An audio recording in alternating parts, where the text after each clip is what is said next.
Hi, everyone, and welcome back to Writing Tip of the Week. My name is Julie Stigmeyer, and I work with the GSCP in writing support. Today, we're going to talk about developing coherence and cohesion in your writing. Now, what this means is basically how do you write a well-developed and clear body paragraph in your paper? So let's take a look at this. First of all, let's define coherence and cohesion. In the dictionary, these two words are quite similar. They mean the quality of forming a unified whole or the action or fact of forming a united whole. So very similar, right? But in writing, we often differentiate. So coherence refers to how ideas throughout the piece of writing are unified and flow together.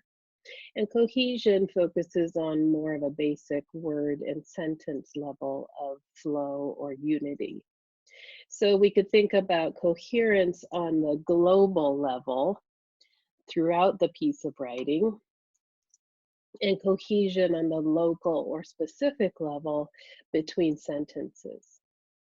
So here is a strategy to help with coherence, to make sure your paragraphs are coming across as clearly and more unified as possible. So in writing support, we like to talk about the meal plan, which was introduced, acronym was introduced by the Thompson Writing Program at Duke University. This basically goes like this. M is the main idea, so MEAL is our acronym, and it stands for main idea.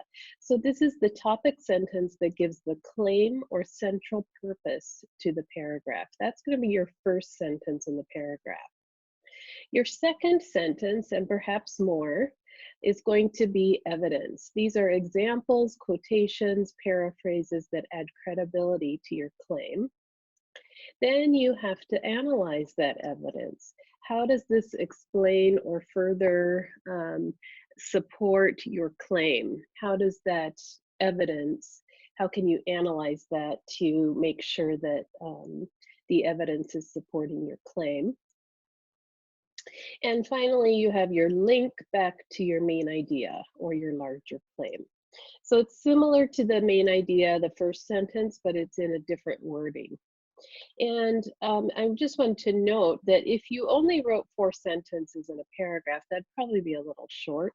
So oftentimes what actually happens is you have your main idea and your link at the beginning and end, but then this section is beefed up. So maybe you have an evidence and analysis, another evidence and analysis, or maybe each of those take more than one sentence.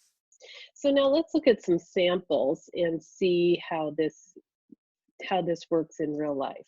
So here is an example from a book called The Speed of Trust by Stephen Covey. While it may come naturally for us to think of trust in terms of character, it's equally important that we also learn to think in terms of competence. Think about it. People trust people who make things happen. They give the new curriculum to their most competent instructors. They give the promising projects or sales leads to those who have delivered in the past. Recognizing the role of competence helps us identify and give language to underlying trust issues we can't otherwise put a finger on. From a line leader's perspective, the competence dimension rounds out and helps give trust its harder, more pragmatic edge.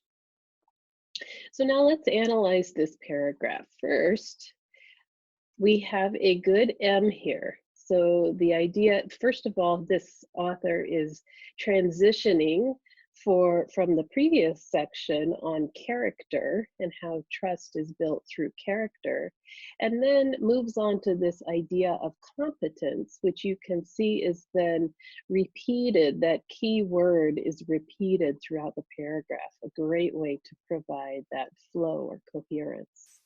Then we have, this kind of is another M, it's kind of expanding on that main idea. Then we have 2 examples of evidence, and then some analysis here.